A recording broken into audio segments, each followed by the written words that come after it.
Global competition college तावड़ा के online शैक्षणिक मंच पर आप सभी का हार्दिक स्वागत, अभिनंदन।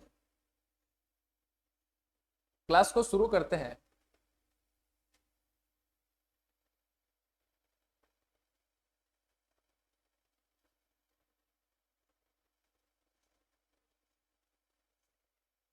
भूगोल की इस श्रृंखला के अंतर्गत अपना टॉपिक चल रहा है ज्वालामुखी, और ज्वालामुखी के अंतर्गत हम पढ़ रहे हैं ज्वालामुखी के प्रकार। तो ज्वालामुखी के प्रकार के अंतर्गत हमने कल देखा था ज्वालामुखी के प्रकारों को सामान्यतः दो भागों में वर्गीकृत किया गया है। एक है उद्गार के आधार पर और दूसरा है उद्गार की अवधि के आधार पर। तो उद्गार की अवधि के आधार पर ज्वालामुखी को सामान्यतः तीन भागों में बांटा गया है। पहला है सक्रिय ज्वालामुखी, दूसरा है सुसुप्त और तीसरा कौन सा है, मृत या शांत प्रकार का ज्वालामुखी। तो उस प्रकार को हम पढ़ चुके हैं पिछले चैप्टर में। आज वाला जो अपना टॉपिक है उस टॉपिक का नाम है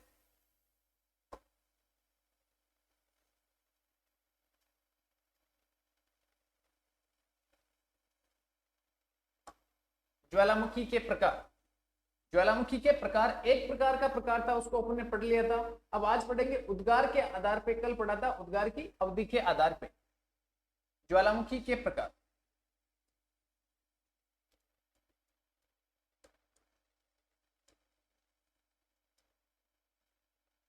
ज्वालामुखी के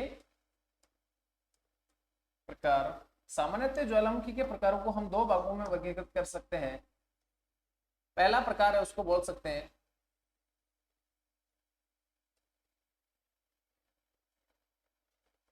ज्वालामुखी उद्गार के आधार पर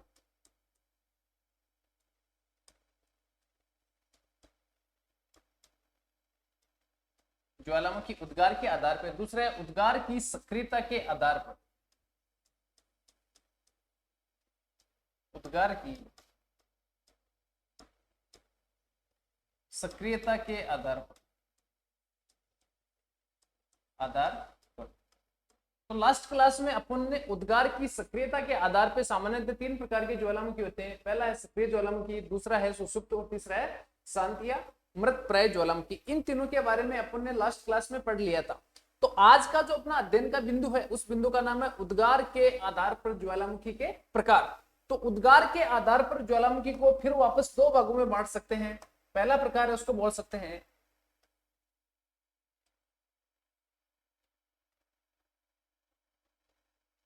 केंद्रीय उद्गार वाले ज्वालामुखी। केंद्रीय उद्गार वाले ज्वालामुखी,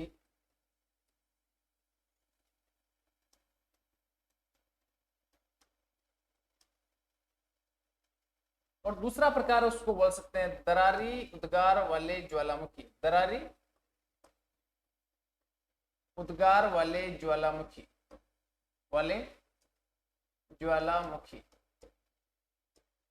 ज्वालामुखी। तो सबसे पहले केंद्रीय उद्गार वाले ज्वालामुखी। केंद्रीय उद्गार का शाब्दिक अर्थ क्या है, यानी इस प्रकार के केंद्रीय उद्गार वाले जो ज्वालामुखी है, इस प्रकार के ज्वालामुखी में क्या होता है, धरातल के आंतरिक भाग से जो भी तरल तप्त मैग्मा है वो धरातलीय भाग से पहले टकराएगा, और धरातलीय भाग यानी भूपृष्ठ वाला भाग है, उस भूपृष्ठ वाले भाग से टकराएगा। टकराने के बाद में नीचे से प्रेशर बनेगा, तो प्रेशर के द्वारा ये देखा जाएगा कि चट्टान का कौन सा भाग कठोर है और कौन सा भाग मुलायम है। तो जो भाग मुलायम होगा उस भाग को, धरातलीय भाग को क्या करेगा, वो तोड़ देगा, और भयंकर विस्फोट के साथ धरातलीय भाग पर क्या होगा, मैग्मा का निर्माण हो जाएगा। यानी आंतरिक भाग का तरल तप्त मैग्मा धरातलीय भाग पर आ जाएगा। तो इससे क्या होगा, एकदम स्पीडली नीचे से लावा एकदम स्पीडली आएगा तो बहुत ऊंचाई तक चला जाएगा। तो धरातलीय भाग पे या आसमान पे हम काले बादल सदृश से धुंधुकार से हो जाएगा। उसके बाद में वापस जो मैग्मा है वो धरातल के बहुत ऊपरी भाग में जाएगा, फिर वापस वायुमंडलीय भाग में ठंडा होगा, ठंडा होने के बाद में वापस अपने स्थान पर बैठेगा। तो इसके द्वारा क्या होगा, ज्वालामुखी शंकु या ज्वालामुखी पर्वतों का निर्माण हो जाएगा। ठीक है, या इसके अंतर्गत बोल सकते हैं कि केंद्रीय उद्गार, केंद्र का मतलब क्या है, एक निश्चित जगह होती है, इसकी एक निश्चित जगह होती है, एवं पतली सक्रिय पाइप के माध्यम से, हम बोल सकते हैं पतली सक्रिय पाइप के माध्यम से अगर लावा का उद्गार होगा तो बहुत ऊंचाई तक जाएगा। जबकि दूसरा क्या है, दरारी उद्गार। दरारी उद्गार का मतलब क्या है, इसमें भी मैग्मा या लावा आता है, लेकिन लावा यहाँ पर एक केंद्र यानी एक छोटे से माध्यम से बाहर निकलेगा तो बड़े विस्फोट के साथ धरातलीय भाग पर आएगा। तो इसके साथ धरातलीय भाग पर ज्वालामुखी विस्फोट होगा तो धरातलीय भाग पर इससे भूकंप के झटके भी बड़े खतरनाक महसूस किए जा सकते हैं। दूसरा है दरारी उद्गार वाले। दरार का मतलब क्या है कि दरार वाला भाग अधिक मोटा व चौड़ा होता है, जिससे धरातलीय आंतरिक भाग से जो मैग्मा या लावा आता है वो लावा नीचे से प्रेशर उसमें रहता नहीं है, और प्रेशर नहीं रहेगा तो धरातलीय भाग पर आ जाएगा और धरातलीय भाग पर क्या करेगा, अनेक प्रकार की पठारों का निर्माण कर देगा। तो इसमें जो केंद्रीय उद्गार वाला लावा है ये अम्लीय प्रवृत्ति का होता है सामान्यतः, जबकि दरारी उद्गार वाला होता है ये क्षारीय प्रवृत्ति का होता है। तो अम्लीय लावा होता है वो गाढ़ा होता है, जबकि क्षारीय लावा क्या होता है, पतला होता है। तो पहला प्रकार केंद्रीय उद्गार वाले ज्वालामुखी, दूसरा हो गया दरारी उद्गार वाले ज्वालामुखी। अब वापस केंद्रीय उद्गार वाले ज्वालामुखी है, इनको वापस वर्गीकृत किया गया है, इनको वापस वर्गीकृत किया गया है। सबसे पहले केंद्रीय उद्गार वाले ज्वालामुखी है, इनको सामान्यतया 5 भागों में वर्गीकृत किया गया है। कितने भागों में, 5 भागों में। सबसे पहला ज्वालामुखी उसका नाम है हवाई तुल्य ज्वालामुखी। हवाई तुल्य ज्वालामुखी, हवाई तुल्य ज्वालामुखी। दूसरा ज्वालामुखी का प्रकार है उसका नाम है स्ट्राम्बोली, स्ट्राम्बोली तुल्य ज्वालामुखी, ज्वालामुखी। तीसरा इसका प्रकार है उसका नाम है वल्केनो, वल्केनो तुल्य ज्वालामुखी।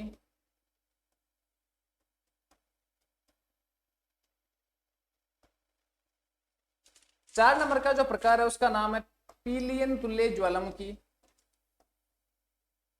पीलियन तुल्य ज्वालामुखी, तुल्य ज्वालामुखी। और अंतिम प्रकार का जो ज्वालामुखी है उसका नाम है विसुवियस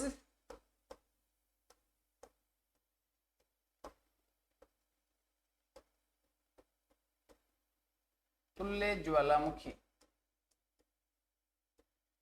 विसुवियस तुल्य ज्वालामुखी। अब देखो केंद्रीय उद्गार वाले ज्वालामुखी, इनको हम सामान्यतः 5 भागों में, देखो इसके मोटे मोटे रूप है आपको हवाई तुल्य, स्ट्रम्बोली, वल्केनो और पीलियन, 4 प्रकार के हैं, लेकिन कई विद्वान इनको 5 भागों में वर्गीकृत करते हैं। बाकी ये 3 नंबर का आपका वल्केनो प्रकार का ज्वालामुखी और विसुवियस प्रकार का ज्वालामुखी, ये दोनों एक ही प्रकार के ज्वालामुखी है, लेकिन इनको पढ़ने अध्ययन की दृष्टि से अलग अलग आधार पर पढ़ा जाता है। सबसे पहला ज्वालामुखी उसका नाम है हवाई तुल्य ज्वालामुखी। कौन सा ज्वालामुखी? हवाई तुल्य ज्वालामुखी। अब ये 5 प्रकार के ज्वालामुखी, अब 5 प्रकार के ज्वालामुखियों को हम इस प्रकार पढ़ेंगे कि इनमें क्या क्या अंतर आता है। तो उद्गार तो सबका हो रहा है, किसके माध्यम से हो रहा है? केंद्रीय उद्गार है। केंद्र का मतलब क्या है? एक सक्रिय पाइप के माध्यम से क्या होता है, धरातल के आंतरिक भाग से तरल व तप्त मैग्मा धरातल के बाहरी भाग पर आएगा। तो इस प्रकार की ज्वालामुखी, इनसे क्या होगा, सबसे भयंकर विस्फोट होगा, और भयंकर विस्फोट के साथ क्या धरातलीय भाग पर भयंकर भूकंप के झटके भी महसूस किए जाएंगे। इसके अलावा क्या होगा, धरातलीय भाग पर इनके द्वारा क्या होगा, अनेक प्रकार के ज्वालामुखी शंकुओं का निर्माण हो जाएगा। तो सबसे पहला ज्वालामुखी उसको बोलते हैं हवाई तुल्य ज्वालामुखी। हवाई तुल्य ज्वालामुखी मैंने आपको लास्ट टॉपिक पढ़ाया था, उसमें बताया था सक्रिय प्रकार का ज्वालामुखी। उसमें मैंने आपको बताया था एक तो मोनोलोवा ज्वालामुखी है, दूसरा एक किलायु ज्वालामुखी। एक तो मोनोलोवा और दूसरा कौन सा है, किलायु ज्वालामुखी। दोनों कहां पर है? हवाई द्वीप। और हवाई द्वीप कहां पर है? यूएसए यानी संयुक्त राज्य अमेरिका में प्रशांत महासागर वाले भाग के अंतर्गत स्थित है। तो हवाई तुल्य ज्वालामुखी का मतलब क्या है? हवाई द्वीप के पास में जो ज्वालामुखी आते हैं, कौन कौन से ज्वालामुखी? एक तो है मोनालोवा और दूसरा है किलायु ज्वालामुखी। इन दोनों प्रकार के ज्वालामुखियों की जो विशेषता पाई जाती है, उन दोनों ज्वालामुखी विशेषता के आधार पर हवाई द्वीप पर जो ज्वालामुखी आता है, इस पूरे नाम का एक साथ कर दिया और बोला गया हवाई तुल्य ज्वालामुखी। हवाई तुल्य ज्वालामुखी। अब हवाई तुल्य ज्वालामुखी देखो, सबसे पहले हवाई तुल्य, स्ट्रम्बोली, वल्केनो, पीलियन और विसुवियस, इन ज्वालामुखियों के अंतर्गत आपको एक चीज का ध्यान रखना है कि जैसे जैसे सबसे पहले हवाई तुल्य ज्वालामुखी मैंने लिखा, यानी इसमें क्या होता है, इसका लावा क्या होता है, सबसे पतला होता है। उसके बाद में हवाई तुल्य के बाद में दूसरा कौन सा आएगा? स्ट्रम्बोली। यानी हवाई तुल्य से स्ट्रोम्बोली का लावा क्या होगा, थोड़ा सी गाढ़ा होगा। उसके बाद में वल्केनो प्रकार का लावा है, वल्केनो प्रकार की ज्वालामुखी, इसमें स्ट्रोम्बोली ज्वालामुखी से वल्केनो प्रकार की ज्वालामुखी का लावा और गाढ़ा होगा, और सबसे गाढ़ा पीलियन तुल्य ज्वालामुखी में सबसे गाढ़ा लावा होगा। अब एक तो पतला लावा होता है और एक गाढ़ा लावा होता है। पतला लावा का मतलब क्या है, पतला लावा धरातलीय भाग में आसानी से आ जाएगा और अधिक विस्फोट नहीं करेगा, यानी धरातलीय भाग पर अधिक क्षति विकसित नहीं करेगा। जबकि गाढ़ा लावा होगा वो धरातलीय भाग से बड़े प्रेशर के माध्यम से आएगा और धरातल के भाग पर धरातलीय भाग पर बहुत ऊंचाई तक जाएगा और क्या करेगा, धरातलीय भाग पर बहुत अधिक नुकसान पहुंचाएगा। तो ये फर्क होता है, एक तो होता है। अब इसमें देखो सिर्फ लावा के आधार पर इनका वर्गीकरण किया गया है, बाकी मैं एक डायग्राम के माध्यम से आपको बताने की कोशिश करूंगा, लेकिन आपको इतना ध्यान रखना है कि सबसे पतला लावा किसका होगा, हवाई तुल्य का सबसे पतला लावा होगा। उसके बाद में जैसे जैसे ऊपर से नीचे की ओर अपन आएंगे तो लावा की प्रवृत्ति किस प्रकार की होती जाएगी, गाढ़ी होती जाएगी। और विस्फोट जैसे ऊपर से नीचे की ओर आएंगे तो ऊपर वाला है सबसे पहले आपका है हवाई तुल्य, तो हवाई तुल्य में क्या होगा, इसमें विस्फोट कम होगा क्योंकि पतला लावा है, तो पतला लावा होगा तो विस्फोट क्या होगा, कम होगा। जबकि ऊपर से नीचे की ओर आएंगे तो लगातार विस्फोट की मात्रा बढ़ती जाएगी। तो सबसे पहले शुरू करते हैं केंद्रीय उद्गार वाले ज्वालामुखी।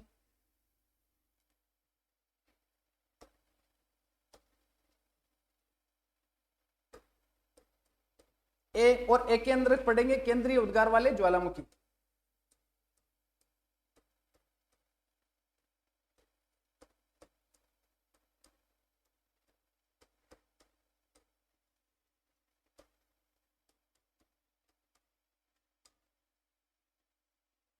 केंद्रीय उद्गार वाले ज्वालामुखी,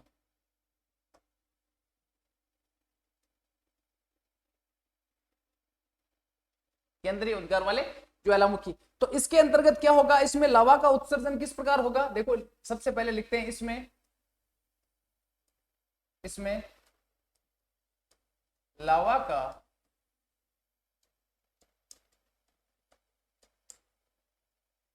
उत्सर्जन प्राय सक्रिय नली से होता है, सक्रिय नली से होता है, हुए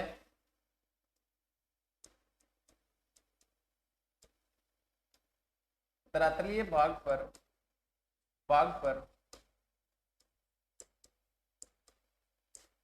भयंकर विस्फोट के साथ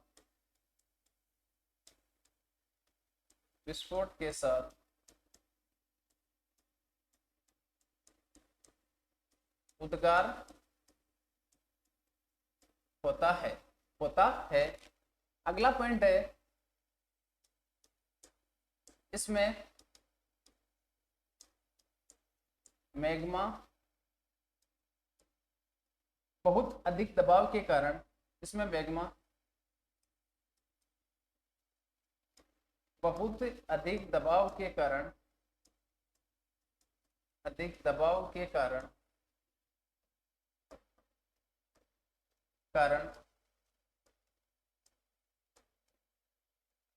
भूपटल वाले भाग पर दबाव बनाता रहता है, हुए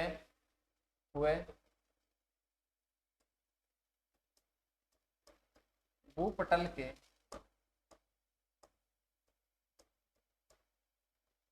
कमजोर चट्टानी भाग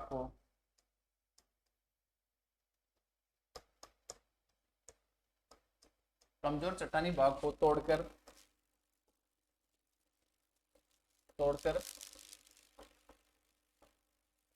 धरातल पर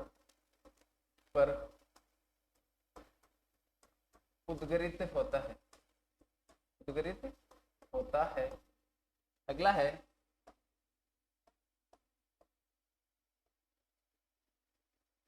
इस प्रकार के उद्गार से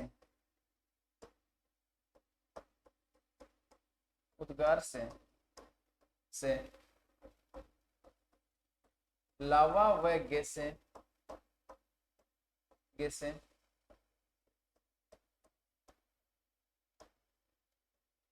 धरातलीय भाग पर बहुत ऊंचाई तक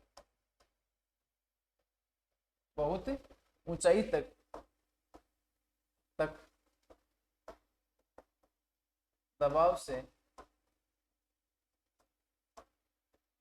चले जाते हैं हुए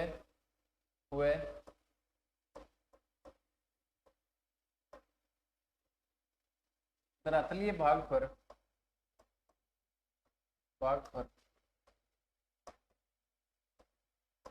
अंधकारमयी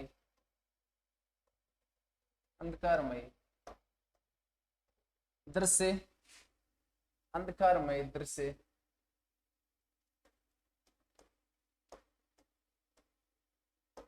देखने को मिलता है। अतः इन्हें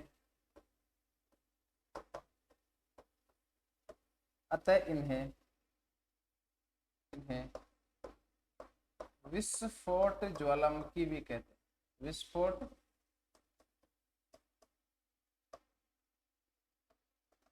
ज्वालामुखी भी कहते हैं। तो इसके अंतर्गत अपन को इतना ध्यान रखना है, केंद्र का मतलब क्या होता है कि एक निश्चित उनका क्या होता है, एक रास्ता होता है। रास्ते का मतलब क्या है, एक पतली सक्रिय पाइप के माध्यम से लावा का उद्गार होता है। और धरातल के आंतरिक भाग से क्या होगा, जितना अधिक प्रेशर होगा तो प्रेशर के द्वारा सबसे पहले आंतरिक भाग का लावा क्या करेगा, ये आंतरिक भाग का लावा ये धरातलीय भाग पे प्रेशर से आएगा। आने के बाद में ये चीज चेक करेगा लावा कि धरातलीय भाग पे कौन सी चट्टानी भाग कमजोर है और कौन सा भाग कठोर है। तो जो चट्टानी भाग कमजोर होगा उस कमजोर चट्टानी भाग पे क्या करेगा, नीचे से लगातार प्रेशर बढ़ रहा है तो प्रेशर बढ़ने के कारण जो आपका कमजोर चट्टानी भाग है उस भाग को क्या कर देगा, तोड़ देगा। और तोड़ने के बाद नीचे प्रेशर बहुत अधिक होता है तो बहुत ऊंचाई तक धरातलीय भाग में जाएगा। और धरातलीय भाग में जाएगा तो अंधकार में दृश्य बन जाएगा, या फिर हम बोल सकते हैं कि काले काले बादल छा जाएंगे। और उसके बाद में क्या होगा, धरातलीय भाग में जैसे ही मैग्मा या लावा आएगा, तो लावा आने के बाद में वायुमंडलीय भाग में क्या होगा, ठंडा होगा। और ठंडा होने के बाद में वापस अपने स्थान पर गिरेगा। तो अपने स्थान पर गिरने के कारण क्या हो सकता है, ज्वालामुखी शंकु का निर्माण हो सकता है। इस प्रकार का जो उद्गार होता है उसको बोलते हैं केंद्रीय प्रकार का उद्गार। तो इससे क्या बोल सकते हैं, विस्फोट ज्वालामुखी भी इनको कह सकते हैं। विस्फोट ज्वालामुखी क्योंकि धरातलीय भाग पर लावा है, बड़ा प्रेशर से आएगा और एक निश्चित माध्यम होगा, इसका माध्यम के अंतर्गत आएगा। यानी ऐसे नहीं है कि दरार में क्या होता है, दरार में बहुत बड़ा भाग होता है, जबकि केंद्रीय उद्गार में क्या होता है, इसका एक फिक्स जगह होती है। तो जगह एक फिक्स जगह है, इसका मतलब क्या है, सक्रिय एक तो आप सकरा पाइप लेके देखो, सक्रिय पाइप से प्रेशर ज्यादा होता है, जबकि बड़ा पाइप ले लो आप या बड़ा भाग ले लो तो वहां पे प्रेशर बहुत कम होता है। तो इसमें प्रेशर बहुत अधिक होता है, इस कारण इसको क्या बोल सकते हैं, विस्फोट ज्वालामुखी भी इसको कहते हैं। अब इसके अंतर्गत जो पहला प्रकार है उस पहले प्रकार को देखते हैं। इसका जो पहला प्रकार है उसका नाम है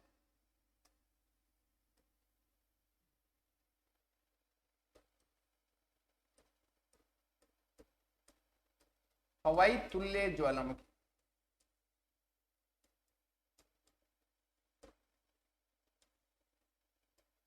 हवाई तुल्य ज्वालामुखी। अब हवाई तुल्य ज्वालामुखी है तो हवाई तुल्य ज्वालामुखी की क्या क्या विशेषताएं होगी, इसकी जो भी विशेषताएं हैं उन विशेषताओं को यहाँ पर लिखते हैं। सबसे पहली विशेषता क्या है कि इसमें जो मैग्मा व लावा होता है वो बहुत अधिक पतला होता है। पतला होगा तो पतला होने के कारण जैसे धरातलीय भाग से टकराएगा तो टकराने के कारण उसमें क्या होगा, प्रेशर बहुत ही कम होगा, इसलिए धरातलीय भाग पे आसानी से वो निकल जाएगा और धरातलीय भाग पर क्या करेगा, नुकसान बहुत कम करेगा या विस्फोट बहुत क्या होगा, कम होगा। तो इसको बोल सकते हैं कि शांत प्रकार का ज्वालामुखी है। शांत प्रकार का ज्वालामुखी का उद्गार इसको हम कह सकते हैं। जबकि हवाई तुल्य ज्वालामुखी के बाद में जितने ज्वालामुखी उनमें क्या होगा, लगातार मैग्मा गाढ़ी प्रकृति का होगा और विस्फोट की मात्रा क्या होगी, लगातार बढ़ती जाएगी। तो सबसे पहला है हवाई तुल्य ज्वालामुखी। अब हवाई तुल्य ज्वालामुखी इनकी विशेषताएं क्या क्या होती है, इनकी सबसे पहली विशेषता है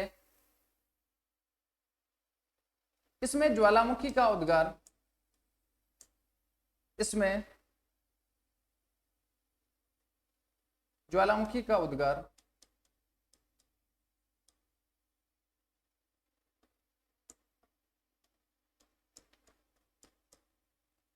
उद्गार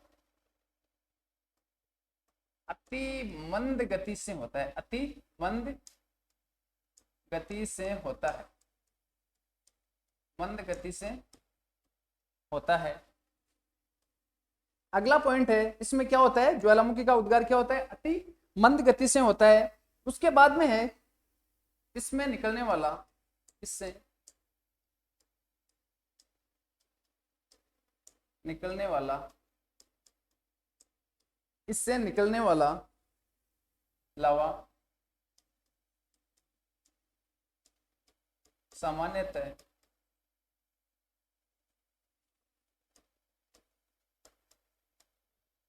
पतला होता है, पतला होता है। अर्थात हम बोल सकते हैं कौन सी प्रवृत्ति का होता है, क्षारीय प्रवृत्ति का लावा होता है, क्षारीय प्रवृत्ति का लावा होगा, क्योंकि अम्लीय प्रकृति का लावा है वो तो गाढ़ा होगा, लेकिन इसको हम क्षारीय प्रवृत्ति बोल सकते हैं, या फिर अम्लीय प्रवृत्ति में सबसे पतला लावा हो सकता है, वो लावा हो सकता है। यानी इसमें क्या होता है, इससे निकलने वाला लावा क्या होगा, सामान्यतः पतला होगा। अब देखो लावा पतला होगा तो इसके द्वारा क्या होगा, विस्फोट क्या होगा, कम होगा। इससे निकलने वाले लावा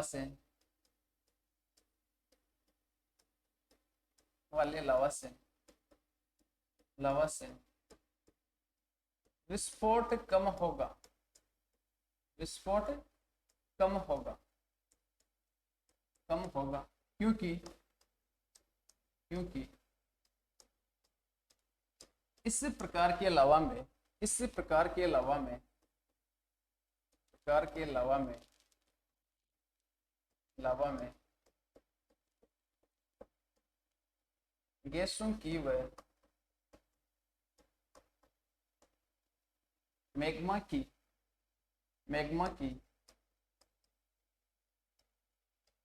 न्यूनता होती है, न्यूनता होती है। यानी गैस से वह मैग्मा क्या होगा, कम मात्रा में होगा, और जो भी मैग्मा है वो किस प्रकार होगा, तरल अवस्था में होगा, एकदम पतला होगा। तो धरातली भाग पे टकराएगा और टकराने के बाद में धरातली भाग पर क्या हो जाएगा, ज्वालामुखी का उद्गार हो जाएगा। तो इस प्रकार के ज्वालामुखी उनके उदाहरण देख सकते हैं, कौन कौन से उदाहरण है, जैसे हवाई द्वीप यूएसए के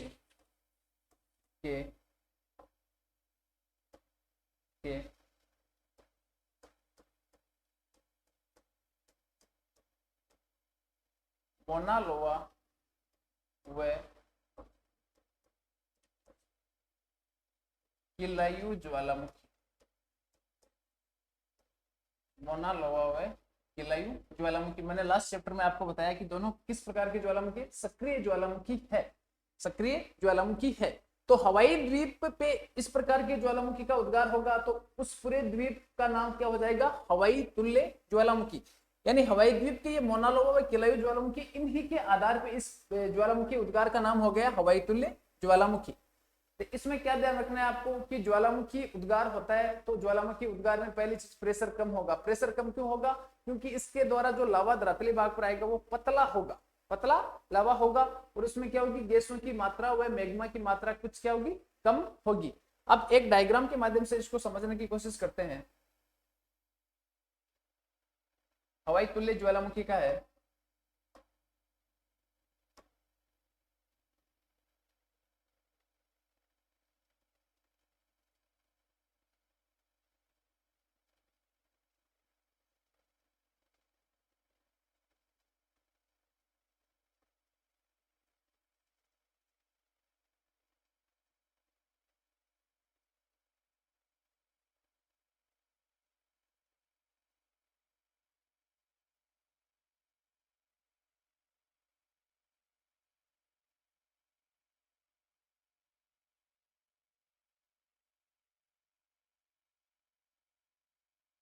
इसको क्या बोल सकते हैं अपन, ये ज्वालामुखी का उद्गार हो रहा है, इसको हम बोल सकते हैं ज्वालामुखी पाइप। ज्वालामुखी क्या है, ये पाइप। जो ज्वालामुखी पाइप क्या करती है, धरातल के आंतरिक भाग, जिसको हम बोल सकते हैं दुर्बलता मंडल, दुर्बलता मंडल को किससे जोड़ती है, धरातल के बाहरी भाग पर ज्वालामुखी विस्फोट के लिए उत्तरदायी होती है, इसको हम बोल सकते हैं ज्वालामुखी पाइप।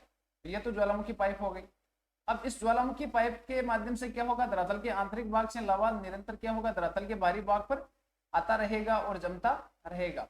इससे एक प्रकार की आकृति बन जाएगी या ज्वालामुखी शंकु का निर्माण हो जाएगा, उसको हम बोल सकते हैं कि हवाई तुल्य ज्वालामुखी। तो हवाई तुल्य ज्वालामुखी की आकृति किस प्रकार बनती है, तो इसके अंतर्गत ये तो हो गया ज्वालामुखी पाइप हो गया। अब ज्वालामुखी पाइप के द्वारा क्या होगा, इससे देखो धीरे धीरे क्या होगा, ये ज्वालामुखी पाइप इतना बड़ा एक साथ नहीं होगा, धीरे धीरे क्या होगा, जैसे धरातलीय भाग के बाहर है तो यहाँ पर क्या होगा, इस प्रकार एक पर्वत सदृश संरचना बन जाएगी, इस प्रकार बन जाएगी।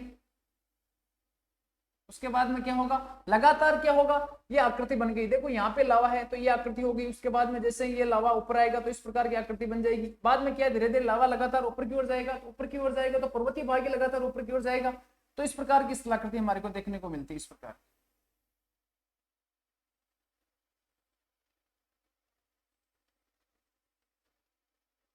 इसमें लावा का प्रवाह क्या होगा, बहुत मंद गति से होगा, बहुत क्या होगा, मंद गति से होगा।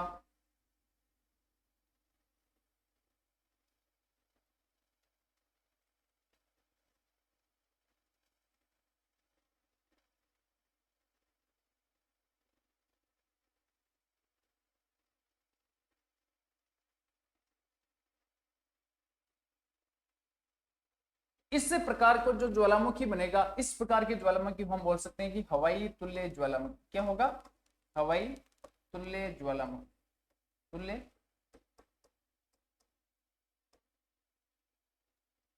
ज्वालामुखी। क्या हो रहा है इसमें, जैसे ज्वालामुखी उद्गार हो रहा है तो धरातलीय भाग पे जो लावा आ रहा है वो पतला होता है, इसलिए धरातलीय भाग पर क्या करेगा, एक शंकु का निर्माण कर देगा। तो लावा पतला होगा, पतला होने के कारण क्या होगा, शंकु का निर्माण हो जाएगा। तो इस प्रकार का जो चित्र बनेगा उसको हम बोलेंगे हवाई तुल्य ज्वालामुखी।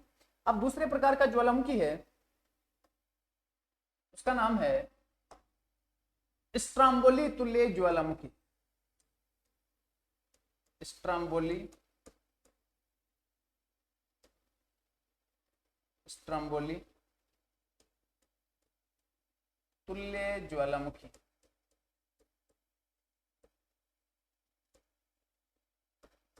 स्ट्राम्बोली तुल्य ज्वालामुखी।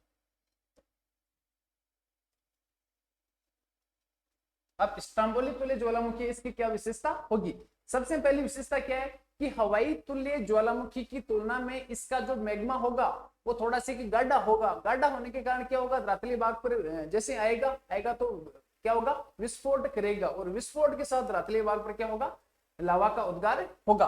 तो सबसे पहली विशेषता क्या है, इसका मैग्मा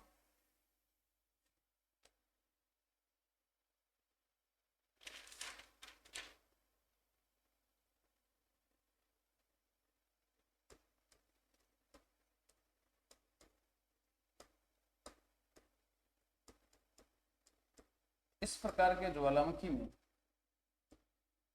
में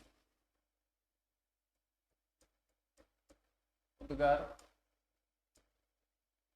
कुछ तीव्रता से होता है, कुछ तीव्रता से होता है।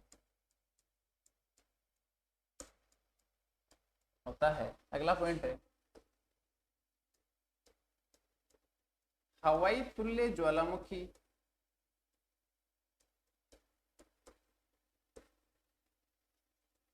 हवाई तुल्य ज्वालामुखी की तुलना में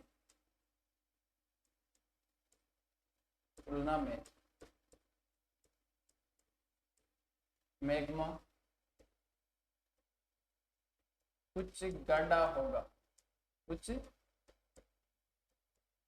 होगा, यानी हवाई तुल्य का मैग्मा है वो एकदम पतला है और इसका मैग्मा कुछ क्या है, गाढ़ा है। तो इससे क्या होगा, ज्वालामुखी उद्गार में क्या होगी, कुछ तीव्रता होगी। अब तीव्रता के साथ क्या होगा, ये ज्वालामुखी उद्गार होगा तो इसमें क्या होगा, विस्फोट बढ़ता जाएगा। जैसे जैसे लावा गाढ़ी प्रकृति का होगा वैसे वैसे क्या होगा, विस्फोट लगातार बढ़ता जाएगा। अगला पॉइंट है इससे भूमध्य सागर का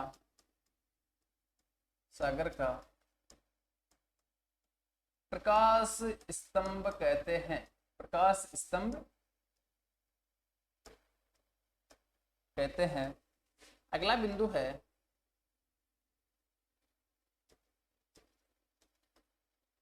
यह है ज्वालामुखी।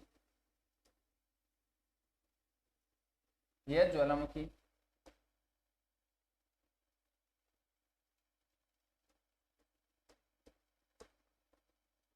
हवाई तुल्य ज्वालामुखी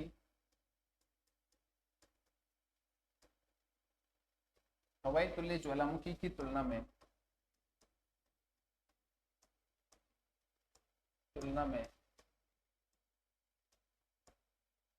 अधिक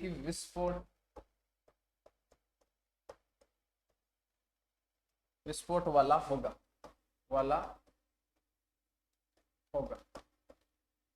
अगली विशेषता है कि इसका नामकरण, यानी इसका स्ट्रोम्बोली तुल्य ज्वालामुखी नामकरण कैसे पड़ा, तो इसका नामकरण है ना, यह है इसका नामकरण इटली के लिपारी द्वीप पर स्थित लिपारी द्वीप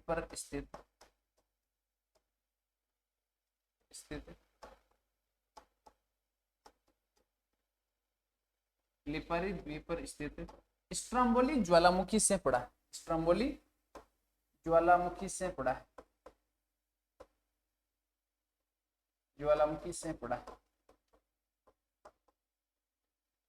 पड़ा है। इसको एक डायग्राम के माध्यम से समझने की कोशिश करते हैं, इसमें किस प्रकार का डायग्राम बनेगा।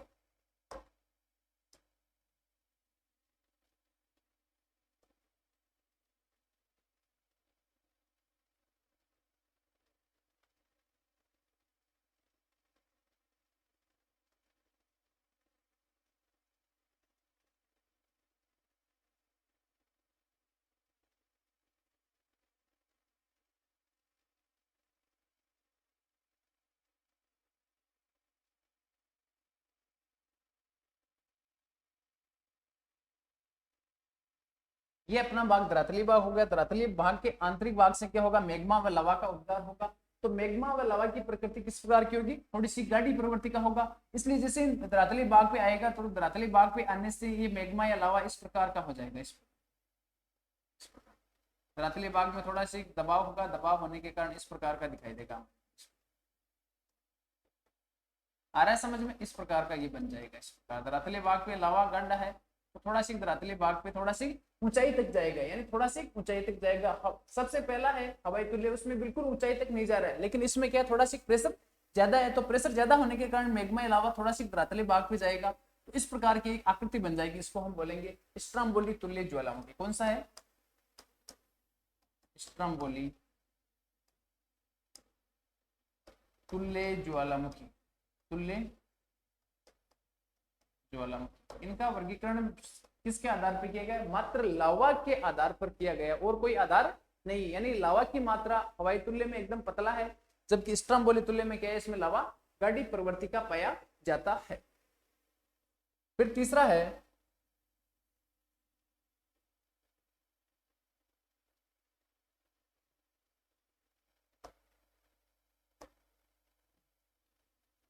तीसरा प्रकार है, उसको बोलते हैं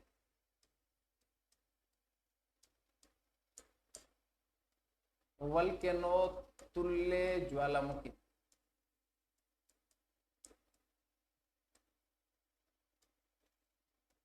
वल्केनो तुल्य ज्वालामुखी, वल्केनो तुल्य ज्वालामुखी। तो स्ट्रोम्बोली तुल्य ज्वालामुखी होगा, इससे क्या होगा, वल्केनो तुल्य ज्वालामुखी का लावा क्या होगा, और अधिक गाढ़ा होगा या फिर अम्लीय प्रवृत्ति का होगा।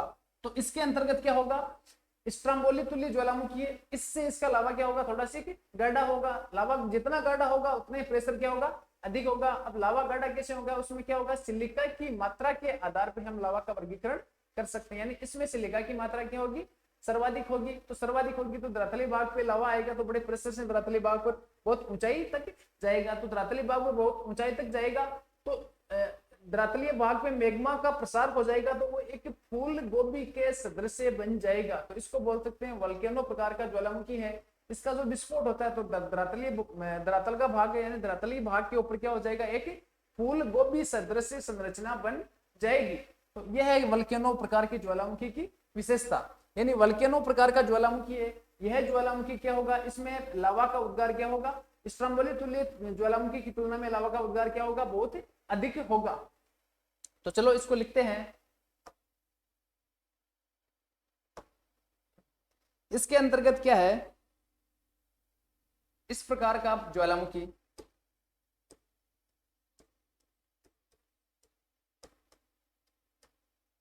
प्रकार का ज्वालामुखी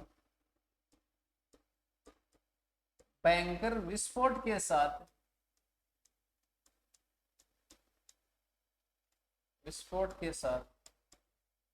साथ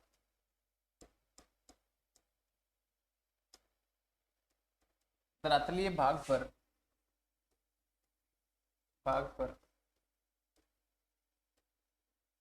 आता है। अगली विशेषता है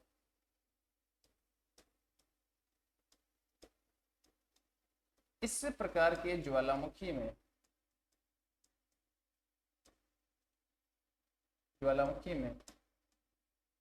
लावा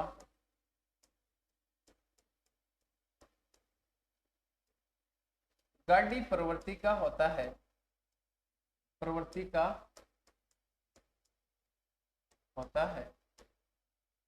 लावा क्या होता है, गाड़ी प्रवृत्ति का होता है। अगली विशेषता है ज्वालामुखी निःसृत पदार्थ, ज्वालामुखी विस्फोट से निःसृत पदार्थ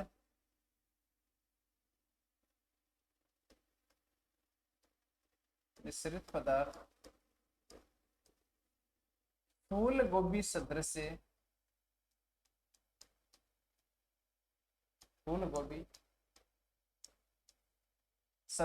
दिखाई देते हैं।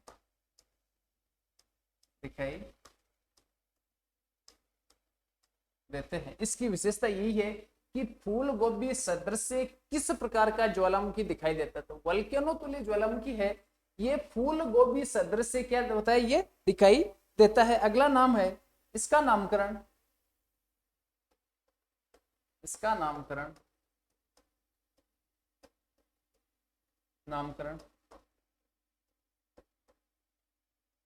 लिफारी द्वीप कहां पर है, इटली देश में। इसका नामकरण लिपारी द्वीप पर स्थित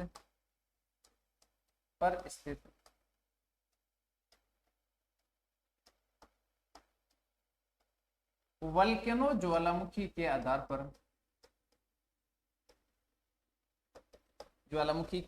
पर पड़ा है,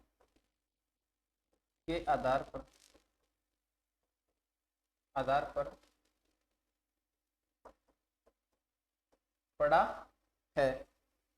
अगली विशेषता है कि एक तो ये वल्केनो प्रकार का है और इसके अलावा एक है विसुवियस प्रकार का ज्वालामुखी। वल्केनो व विसुवियस प्रकार के ज्वालामुखी दोनों एक समान प्रकार के ज्वालामुखी, इनमें कोई अंतर नहीं है। बस अंतर इतना ही है कि विसुवियस प्रकार का ज्वालामुखी, इस ज्वालामुखी की खोज एक है प्लिनी महोदय, एक विद्वान है, उनका नाम है क्या, प्लिनी महोदय। तो प्लिनी महोदय ने सबसे पहले इसका क्या किया, सर्वेक्षण किया। तो इसके आधार पर उसको प्लिनियन या फिर विसुवियस प्रकार का ज्वालामुखी बोलते हैं। सबसे लास्ट में आएगा तो वल्केनो में फूलगोभी सदृश संरचना बनेगी। इस प्रकार की वापस संरचना कहां पर बनेगी, विसुवियस या प्लिनियन प्रकार के ज्वालामुखी में इस प्रकार की संरचना वापस अपन को देखने को मिलेगी।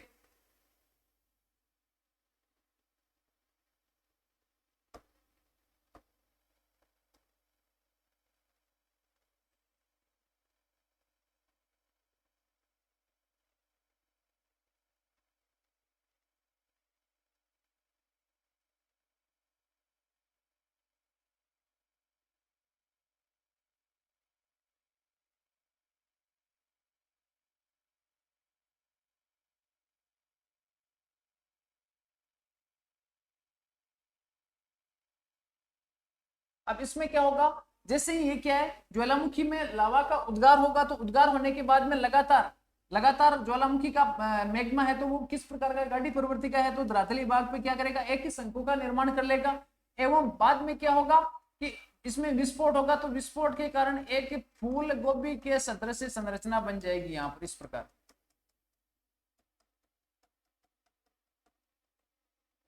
इस प्रकार की फूल गोभी सदृश संरचना धरातलीय भाग पर बन जाएगी। इसके आधार पर इसका नामकरण क्या पड़ा है?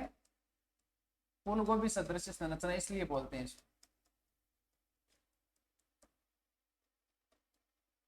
इस प्रकार की आकृति हमारे को देखने को मिलती है। तो इस प्रकार की आकृति इसको बोलते हैं वल्केनो तुल्य ज्वालामुखी। वल्केनो तुल्य ज्वालामुखी। आपको इतना ध्यान रखना है, इसकी सबसे इंपॉर्टेंट विशेषता क्या है? एक तो विस्फोट बहुत तीव्र गति से होगा। दूसरी विशेषता क्या है कि फूल गोभी सदृश संरचना वायुमंडलीय भाग में या धरातलीय भाग पर बन जाएगी, क्योंकि विस्फोट लगातार होता रहे। लगातार विस्फोट होने के बाद में यहाँ पर क्या है, इसमें मैग्मा के अलावा जलवाष्प हुए छोटे छोटे कंकड़ पत्थर क्या हो जाएंगे? फूल गोभी के सदृश दिखने लग जाएंगे। तो इसको बोलेंगे फूल गोभी सदृश संरचना किस प्रकार के ज्वालामुखी से बनती है। तो आपको याद रखना है वल्केनो तुल्य ज्वालामुखी के द्वारा फूल सदृश संरचना बन जाती है। फिर अगला प्रकार है, उसको बोलते हैं प्लीनियन प्रकार के ज्वालामुखी। प्लीनियन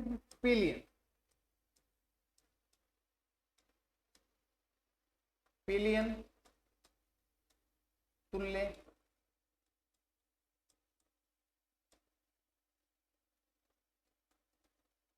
ज्वालामुखी।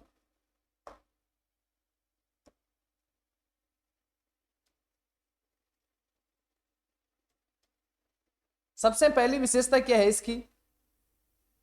इसमें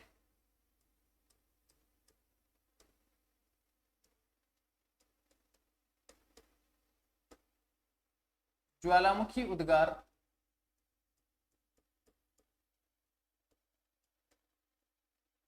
बहुत तीव्र आवाज के साथ होगा। तीव्र आवाज के साथ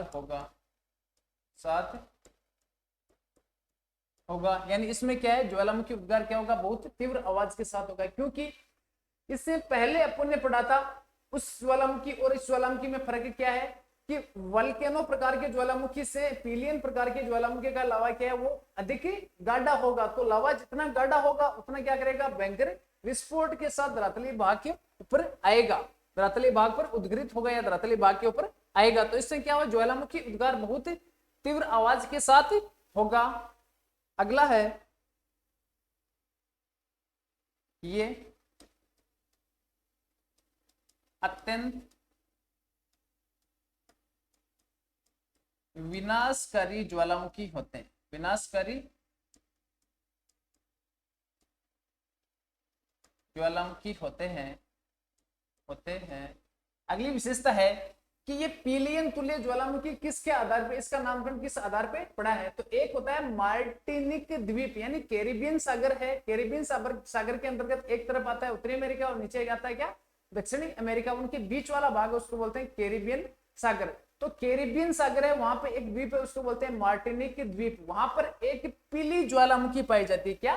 पीली ज्वालामुखी। उस पीली ज्वालामुखी के आधार पे इसका नाम पीलियन तुल्य ज्वालामुखी पड़ा है। पीलियन तुल्य ज्वालामुखी पड़ा है। पश्चिमी द्वीप समूह है,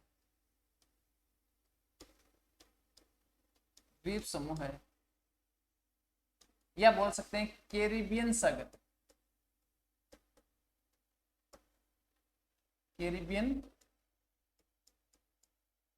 सागर एक ही बात है, पश्चिमी द्वीप समूह हो गया, या फिर बोल सकते हैं कैरिबियन सागर में स्थित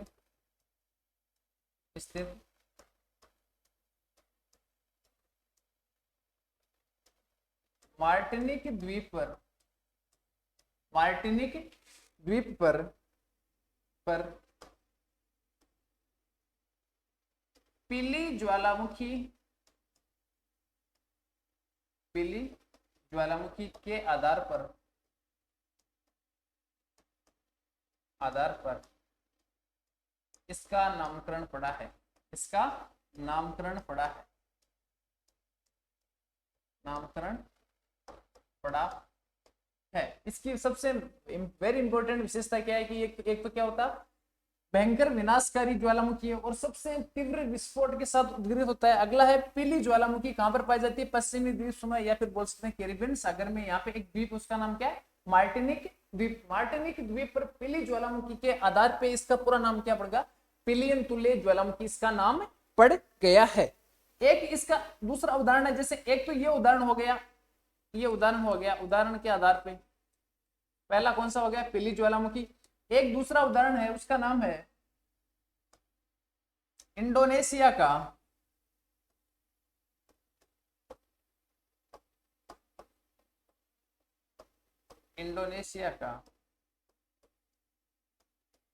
क्राकाताओ ज्वालामुखी।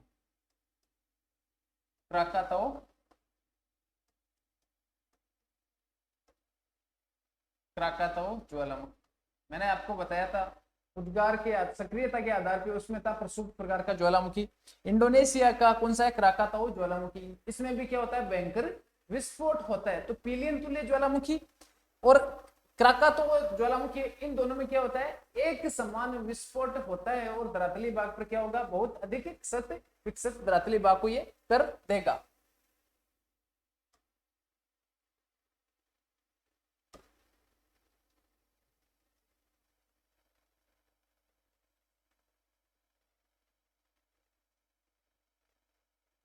तो इसके द्वारा किस प्रकार की संरचना बनेगी उसको थोड़ा सी देख लेते हैं।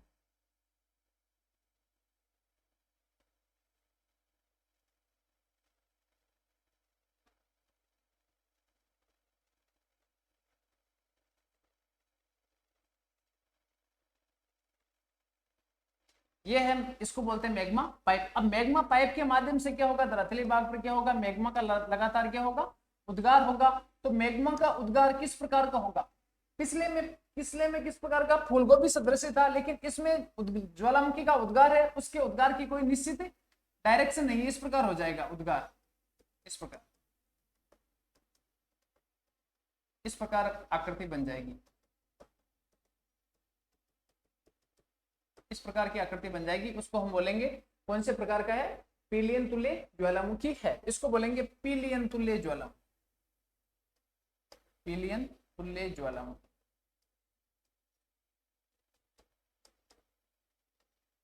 पिलियन तुल्य ज्वालामुखी यानी इसमें जो लावा का उद्गार हो रहा है उसकी कोई स्पेसिफिक संरचना क्या हो रही है, नहीं बन रही है। लेकिन लगातार ये बात क्या है कि इसमें प्रेशर लगातार क्या हो रहा है, बढ़ रहा है। प्रेशर बढ़ेगा तो मैंने स्ट्राम्बोली तुल्य ज्वालामुखी है, स्ट्राम्बोली तुल्य ज्वालामुखी में क्या होता है, एकदम छोटी सी इस प्रकार क्या होगा, लावा का उद्गार थोड़ी सी भाग में होगा और इसमें लावा का उद्गार क्या होगा, उससे थोड़ा अधिक ही होगा।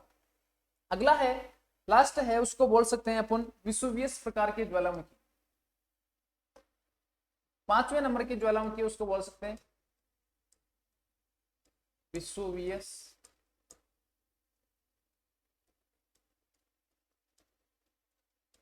तुल्य ज्वालामुखी, या फिर इसको बोल सकते हैं, एक नाम इसका और देखने को मिलता है, उसको बोलते हैं प्लिनियन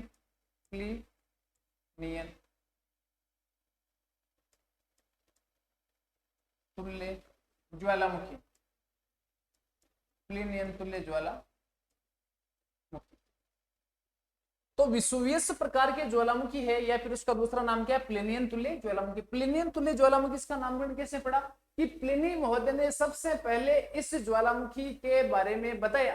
तो उस प्लिनी महोदय के आधार पर इसका नाम क्या पड़ गया, प्लिनियन प्रकार का ज्वालामुखी पड़ गया। बाकी ये विसुवियस प्रकार का ज्वालामुखी, इसमें कोई अलग से हमारे को कंडीशन देखने को नहीं मिलेगी, इसमें कोई अलग से कंडीशन नहीं मिलेगी। अपन ने अभी पढ़ा था कि एक फूल गोभी सदृश संरचना वल्केनो ज्वालामुखी के द्वारा पड़ती है। तो सेम कंडीशन, जिस प्रकार का वल्केनो ज्वालामुखी है उसकी विशेषता पाई जाती है, वैसी की वैसी विशेषता किसकी पाई जाएगी, विसुवियस प्रकार की ज्वालामुखी की पाई जाएगी। हाँ इतना ही है कि प्लिनी महोदय के आधार पर इसको क्या बोला जाएगा, प्लिनियन प्रकार का ज्वालामुखी बोल सकते हैं। तो ये आपको पूछा जा सकता है कि प्लिनियन तुल्य ज्वालामुखी कौन से प्रकार के ज्वालामुखी का नाम है, तो विसुवियस प्रकार के ज्वालामुखी को बोल सकते हैं प्लिनियन प्रकार का ज्वालामुखी। इसकी सभी विशेषताएं किस प्रकार की पाई जाएगी, जिस प्रकार अपन ने इससे पहले पढ़ा था कि फूल गोभी सदृश संरचना बन जाएगी, यानी कौन सा ज्वाला, वल्केनो ज्वालामुखी, उसकी विशेषता इसकी पाई जाएगी। तो यहां पर लिख लेते हैं, इसमें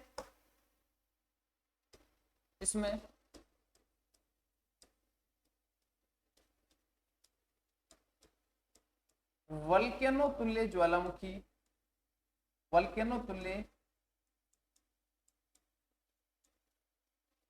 वल्केनो तुल्य ज्वालामुखी के सदृश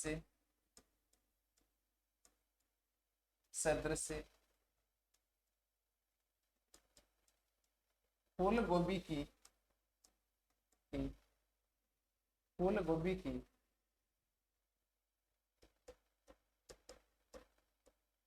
संरचना बन जाती है। अगली विशेषता है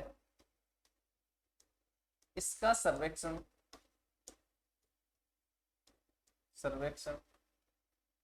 प्लिनी महोदय ने किया। प्लिनी महोदय ने किया तो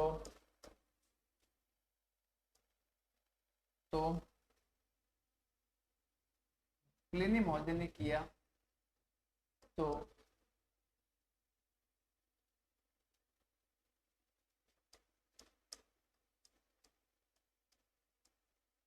प्लिनी महोदय के नाम पर इसका नामकरण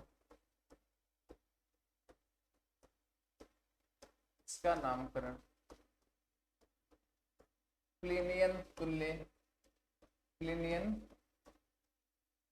तुल्य ज्वालामुखी कर दिया गया।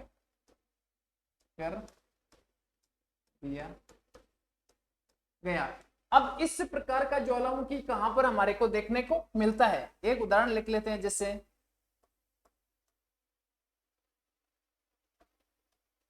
एक देश है इटली के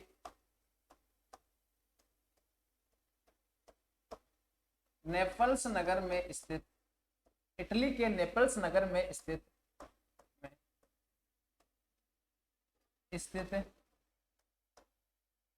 विसुवियस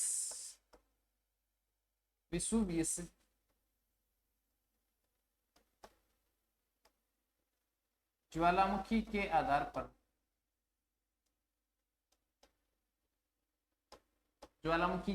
पर इसका नामकरण हुआ है। इसका नामकरण पड़ा है।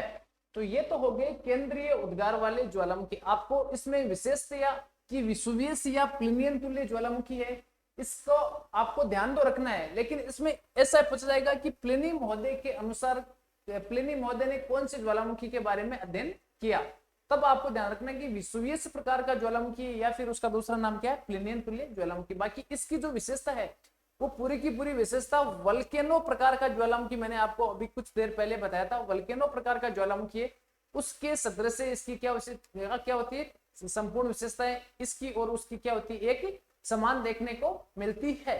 तो ये केंद्रीय उद्गार वाले ज्वालामुखी अपन ने पढ़ लिए। कितने प्रकार के होते हैं, सामान्यतः 5 प्रकार के केंद्रीय उद्गार वाले ज्वालामुखी होते हैं। अब पढ़ेंगे दरारी उद्गार वाले ज्वालामुखी। दरारी उद्गार वाले ज्वालामुखी कोई प्रकार नहीं है, सिर्फ इतना ही पढ़ना है कि इसमें लावा या मैग्मा क्या होता है, एकदम पतला होता है या फिर क्षारीय प्रवृत्ति का होता है। इसके अलावा क्या पढ़ेंगे, मैग्मा व लावा के साथ गैसें व जलवाष्प की मात्रा क्या होगी, कम होगी, एवं यह धरातलीय भाग पे दरार के माध्यम से बाहर निकलेगा।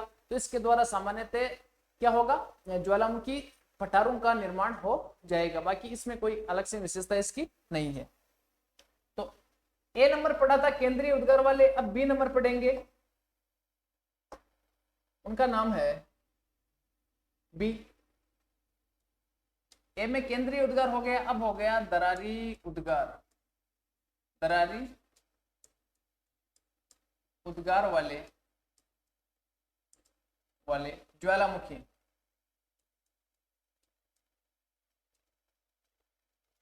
दरारी उद्गार वाले ज्वालामुखी। अब दरारी उद्गार वाले ज्वालामुखियों के अंतर्गत कौन कौन से ज्वालामुखी हमारे को पढ़ने पड़ेंगे। इसमें क्या है, कोई इसका अलग से वर्गीकरण नहीं है, सिर्फ इतना ही ध्यान रखना है आपको कि उसमें केंद्र यानी एक माध्यम, केंद्रीय माध्यम का मतलब क्या है कि बहुत कम क्षेत्र से क्या होगा, लावा का उद्गार होगा। जबकि दरार का माध्यम क्या है, दरार क्या होगी इस प्रकार। जैसे ये क्या हो गया, एक केंद्र हो गया। अब केंद्र के माध्यम से ज्वालामुखी आ रही है, दूसरा क्या है, इसके विपक्ष क्या है, एक दरार है। तो दरारी भाग से क्या होगा, नीचे से जो लावा आएगा वो लावा क्या होगा, धरातलीय भाग पर आएगा, लेकिन धरातलीय भाग पर क्या होगा, उसमें एक दरार मिल जाएगी। दरार के कारण क्या होगा, उसमें नीचे से प्रेशर तो होगा, लेकिन प्रेशर धरातलीय भाग पर आकर क्या हो जाएगा, कम हो जाएगा, और इसके द्वारा यहाँ पर क्या बन जाएगा, इस प्रकार लावा फैल जाएगा इस प्रकार। तो इस प्रकार किसका निर्माण हो जाएगा, ज्वालामुखी पठारों का निर्माण हो जाएगा इस प्रकार, इस प्रकार का हो जाएगा। तो इसको क्या होगा, ज्वालामुखी पठारों का निर्माण इसके द्वारा हो जाएगा, पर्वतों का निर्माण नहीं हो पाएगा। दरारी उद्भेदन से जो लावा होगा वो पतला होगा, और पतला होने के कारण क्या होगा, ज्वालामुखी पर्वतों का निर्माण नहीं होकर ज्वालामुखी पठारों का निर्माण हो जाएगा। तो इसकी मुख्य विशेषताएं, उन मुख्य विशेषताओं को लिख लेते हैं।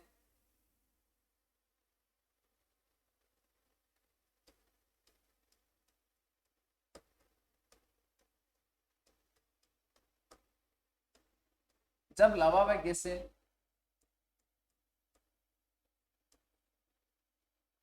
धरातलीय भाग पर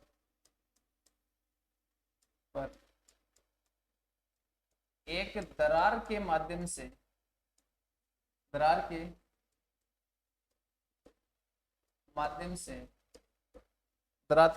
माध्यम से उद्गिरित होते हैं,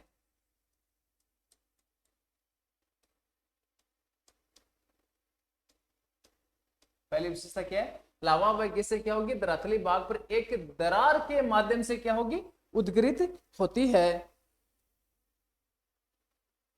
होते हैं। तो इस प्रकार के उद्गार वाले ज्वालामुखी को हम बोल सकते हैं दरारी उद्गार वाले ज्वालामुखी। अगली विशेषता देखते हैं इसकी, इसमें लावा तरल प्रवृत्ति का, या हम बोल सकते हैं कौन सा, क्षारीय प्रवृत्ति। क्षार का मतलब क्या है, इसमें सिलिका की मात्रा क्या होगी, 50% से कम होगी, तो लावा क्या होगा, पतला होगा। तो इसमें लावा तरल प्रवृत्ति का या क्षारीय होगा। अगली विशेषता क्या है, इस प्रकार के उद्गार से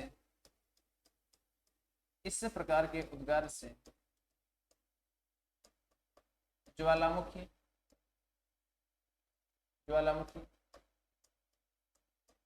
पठारों का निर्माण हो जाएगा, पठारों का निर्माण होता जैसे कौन कौन से पठार है, जैसे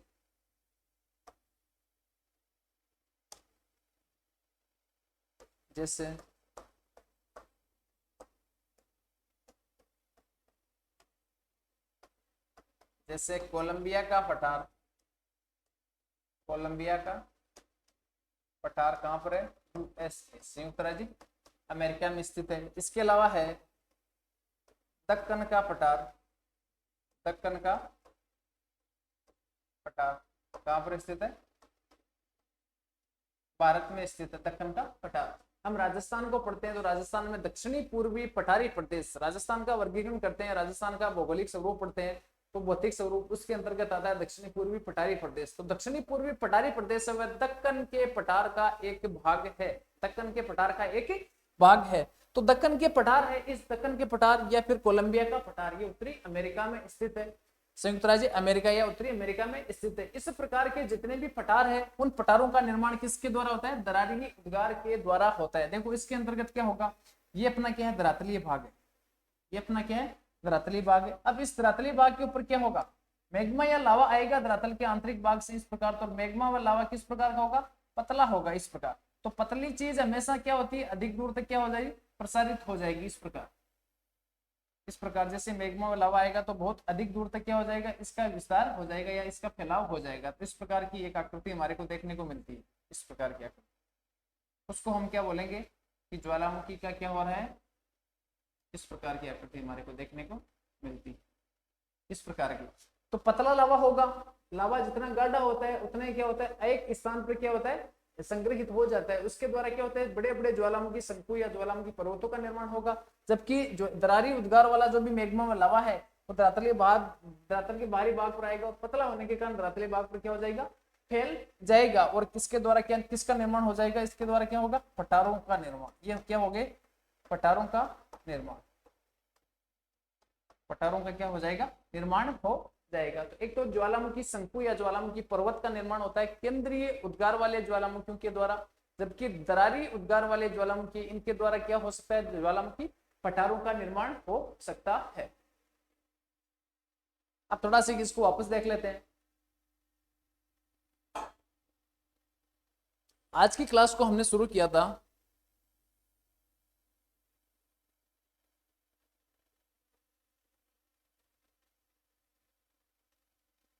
आज की क्लास को ज्वालामुखी के प्रकार से हमने शुरू किया था।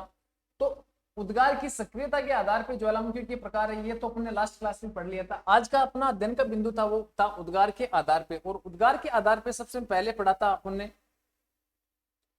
केंद्रीय उद्गार वाले ज्वालामुखी, दूसरे दरारी उद्गार वाले ज्वालामुखी। केंद्रीय उद्गार वाले ज्वालामुखी के अंतर्गत हवाई तुल्य, स्ट्रोम्बोली, वल्केनो, पिलियन और विसुवियस प्रकार के ज्वालामुखी। इसके अंतर्गत सबसे पहले प्रकार का ज्वालामुखी उसका नाम क्या था,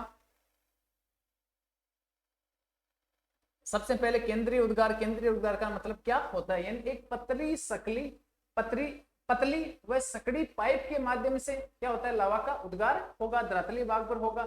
धरातली भाग है, धरातली भाग पर नीचे से क्या होगा, गर्म हुए तप्त मैग्मा होगा, वो धरातली भाग से टकराएगा। टकराने के बाद में ये देखा जाएगा कि कौन सी चट्टान कठोर और कौन सी चट्टान क्या होती, कोमल होगी। तो धरातल में जो कठोर चट्टान है वो भाग नहीं टूट पाएगा, और कोमल चट्टान वाला भाग को तोड़कर धरातली भाग पर क्या होगा, बड़े विस्फोट के साथ उद्गार होता है। तो इस प्रकार के ज्वालामुखी को बोलते हैं केंद्रीय उद्गार वाले ज्वालामुखी। इनसे क्या होता है, धरातली भाग पर क्या होगा, धरातली भाग पर बहुत ऊंचाई तक क्या होगा, विस्फोट होगा। धरातली भाग में क्या होगा, भयंकर भूकंप के झटके महसूस होते हैं। इसके अलावा क्या हो सकते हैं, इनको विस्फोटकारी ज्वालामुखी भी हम कहते हैं। और इनके द्वारा जो संरचना बनेगी वो किस प्रकार की होगी, ज्वालामुखी शंकु के सदृश संरचनाएं देखने को हमारे को मिलती है। इसका जो पहला उदाहरण है उसको बोलते हैं हवाई तुल्य ज्वालामुखी। कौन सा ज्वालामुखी, हवाई तुल्य ज्वालामुखी। अब हवाई तुल्य ज्वालामुखी का नामकरण कैसे पड़ा है कि हवाई द्वीप है, हवाई द्वीप कहां पर है, यूएसए यानी संयुक्त राज्य अमेरिका में प्रशांत वाला भाग है, वहां पर एक ज्वालामुखी हवाई तुल्य, वहां पे एक द्वीप है, उस द्वीप का नाम क्या है, हवाई द्वीप। यानी हवाई द्वीप पर ज्वालामुखी कौन से, मोनालोवा व किलायु ज्वालामुखी। उनकी विशेषता है, उनकी विशेषताओं के आधार पर इसका पूरा नाम किस प्रकार का पड़ गया, हवाई तुल्य ज्वालामुखी। इसमें क्या होता है, ज्वालामुखी का उद्गार होता है वो क्या होता है, अति मंद गति से होता है। देखो अति मंद गति से होता है। दूसरा है इससे निकलने वाला लावा सामान्यतः किस प्रकार का होगा, पतला होगा। अगर लावा गाढ़ा होगा तो विस्फोट अधिक करेगा, अगर पतला होगा तो क्या होगा, विस्फोट कम करेगा। विस्फोट हो गया। इसके अलावा क्या है, इसमें गैस से मैग्मा का प्रतिशत भी क्या होता है, न्यून होता है। अब इसका उदाहरण कौन सा है, हवाई द्वीप। हवाई द्वीप कहां पर, यूएसए में स्थित है। इसका ज्वालामुखी कौन सा, एक तो मोना लोवा और दूसरा क्या है, किलायु ज्वालामुखी। तो इससे इसके सदृश एक संरचना बन जाएगी, उसको बोलेंगे हवाई तुल्य ज्वालामुखी। फिर दूसरा ज्वालामुखी उसका नाम है स्ट्रोम्बोली तुल्य ज्वालामुखी। स्ट्रोम्बोली तुल्य ज्वालामुखी में क्या होता है कि हवाई तुल्य ज्वालामुखी की तुलना में इसका लावा क्या होगा, कुछ गाढ़ा होगा, और गाढ़ा होने जितना लावा गाढ़ा होगा उतनी क्या होगी, धरातली भाग पर जैसे मैग्मा का धरातली भाग पर उद्गार होगा तो विस्फोट क्या होगा, उतना ही अधिक होगा। तो हवाई तुल्य की तुलना में स्ट्रोम्बोली तुल्य में क्या होगा, थोड़ा अधिक विस्फोट देखने को मिलेगा, क्योंकि लावा किस प्रकार का है, गाढ़ी प्रवृत्ति का है। अगला है कि स्ट्रोम्बोली तुल्य ज्वालामुखी, इसका नामकरण कैसे पड़ा, तो इटली में एक द्वीप है उसका नाम है सिसिली द्वीप है। सिसिली द्वीप के पास में एक लिपारी द्वीप है, उस लिपारी द्वीप पर स्थित स्ट्रोम्बोली तुल्य ज्वालामुखी के आधार पर इसका नाम क्या पड़ गया, स्ट्रोम्बोली तुल्य ज्वालामुखी। अगली विशेषता है कि इसको भूमध्य सागर का क्या बोलते हैं, प्रकाश स्तंभ बोलते हैं। भूमध्य सागर का प्रकाश स्तंभ बोलते हैं। तो सबसे पहले हवाई तुल्य ज्वालामुखी, उसमें क्या था, मैग्मा व लावा बिल्कुल नहीं था। मैग्मा व लावा था तो धरातली भाग पे क्या हो गया, इस प्रकार बैठ गया। लेकिन इसमें क्या, थोड़ा सी अधिक प्रेशर है, तो प्रेशर के द्वारा मैग्मा व लावा व अनेक प्रकार की गैसें धरातली भाग में इस प्रकार की दिखाई देगी। इस प्रकार की आकृति हमारे को देखने को मिलेगी। तीसरे प्रकार का ज्वालामुखी है उसका नाम है वल्केनो तुल्य ज्वालामुखी। यानी वल्केनो का मतलब क्या है कि स्ट्रोम्बोली तुल्य ज्वालामुखी की तुलना में इसका मैग्मा व लावा क्या होगा, और अधिक गाढ़ा होगा। गाढ़ा होने का कारण क्या है, इसमें सिलिका की मात्रा अधिक होगी या फिर एकदम अम्लीय प्रवृत्ति का होगा। तो ये धरातल पर क्या करेगा, भयंकर विस्फोट के साथ धरातली भाग पर इसका क्या होगा, उद्गार होगा। अगला है इसमें लावा किस प्रकार का होगा, लावा गाढ़ी प्रवृत्ति का होगा। अब इसकी सबसे बड़ी विशेषता और इंपोर्टेंट विशेषता है वो क्या है, ज्वालामुखी विस्फोट से निश्रित पदार्थ फूल गोभी। कौन सी गोभी, फूल गोभी के सदृश हमारे को देखने को मिलते हैं। फिर इसका नामकरण कैसे पड़ा, तो वापस आ गया इटली। इटली का कौन सा द्वीप आ गया? लिपारी द्वीप। इटली के लिपारी द्वीप, इटली का कौन सा द्वीप है? लिपारी द्वीप इटली का। इसमें स्थित वल्केनो ज्वालामुखी के आधार पर इसका नाम क्या पड़ गया? वल्केनो तुल्य ज्वालामुखी है। अब इसकी संरचना किस प्रकार की है वो देखते हैं। इसकी संरचना है ये है। तो इसमें क्या होगा? इससे पहले वाला ज्वालामुखी स्ट्राम्बोली था, लेकिन स्ट्राम्बोली ज्वालामुखी में क्या था? लावा कम गाढ़ा था, इसमें लावा और अधिक गाढ़ा है, तो भयंकर विस्फोट होगा। विस्फोट के साथ इस प्रकार फूल गोभी के सदृश हमारे को संरचना देखने को मिलेगी। ये फूल गोभी सदृश संरचना होगी, इसको हम बोलेंगे फूल गोभी।